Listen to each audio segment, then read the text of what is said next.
Well, speaking of pastries, well, tonight is Christmas Eve, and so keeping with the spirit, Arundhati has something special in store for us. That's right, and last minute dessert you can whip up for your family before that big celebratory meal. Good morning, folks. It's Christmas Eve, well, Christmas Eve morning, and we're here at the Park Hotel. Since it is Christmas Eve, first let me introduce you to Nitin, who's a kitchen executive here at the park. Hello. And since it's Christmas Eve morning, you're going to teach me how to make a Yule log. Right. So what is a Yule log? Well, Yule log is a traditional Christmas cake which is done on every Christmas. It's like ages back, people used to burn big logs in the hearth. And slowly the tradition changed, and now the Yule logs are gifted in the name of that tradition. So instead of burning them for warmth, they're eaten for warmth, huh? Yeah, maybe that's the way, with a lot of alcohol in it. Warms you up on those cold winter evenings. So tell me, is there like one particular recipe, like a traditional recipe that's followed for Yule logs, or are there different No, ones? actually slowly with time everything changes. So even if you go to the market and check, what I've seen is two varieties of Yule log. And one is the way you make a Swiss roll. You make a Swiss roll, you roll it up, then you cut it like a log and you present it. The other way is what I'm going to show it to you. Just mix up everything, shape it like a log, freeze it, cut it. Wow, have it. Okay, so what was the first? What is this? Well, I'm using a devil cake sponge. Cake sponge. If you don't get this, the best option is buy a truffle cake, eat some, and you can mix it up. You make a Yule log. I like your suggestion, yeah. Okay, so what's the first thing we do? So that's just a basic sponge, right? If it's available with you, it's just perfect.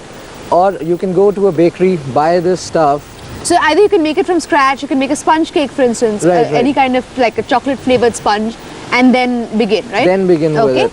Okay, so let's start. Okay, so that's the chocolate sponge that we have. All you have to do is get some kids, get them over it. No, if you're getting kids, they're going to finish this. No. Aren't they? They will not finish it up. Just crush them up. Crush it. Okay.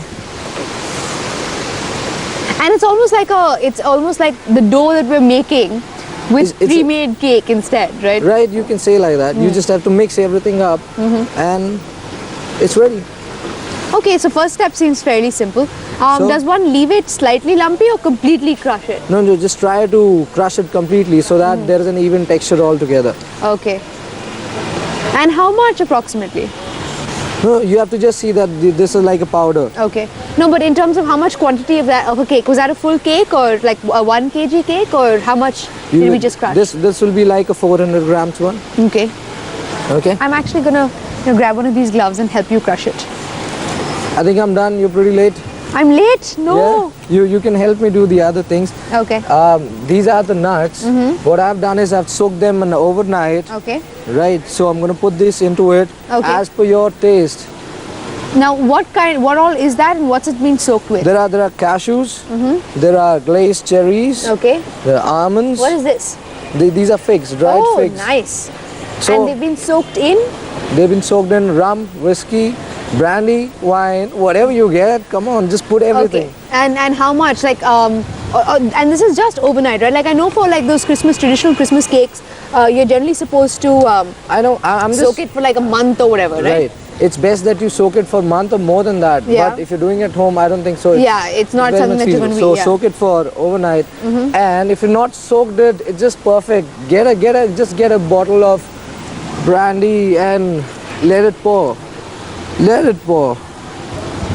As much as you like. And how much of the nuts and fruits and soaked? Well, I've added somewhere around 200 grams. Okay, for approximately? For approximately 500 grams of the sponge. Okay, so we're going to mix this, and then what's the next thing we do? I put this is a chocolate ganache. Okay. If you buy a truffle cake, this is the ganache that is there. Isn't that lovely? Now what we're going to do is take a bit of a break, and we're going to just mix all of this, and then we will add the chocolate ganache. Right. Well, I think it is time to take a break because we're going to get very tempted otherwise. Well, after the break, Mahesh Bhupati's mission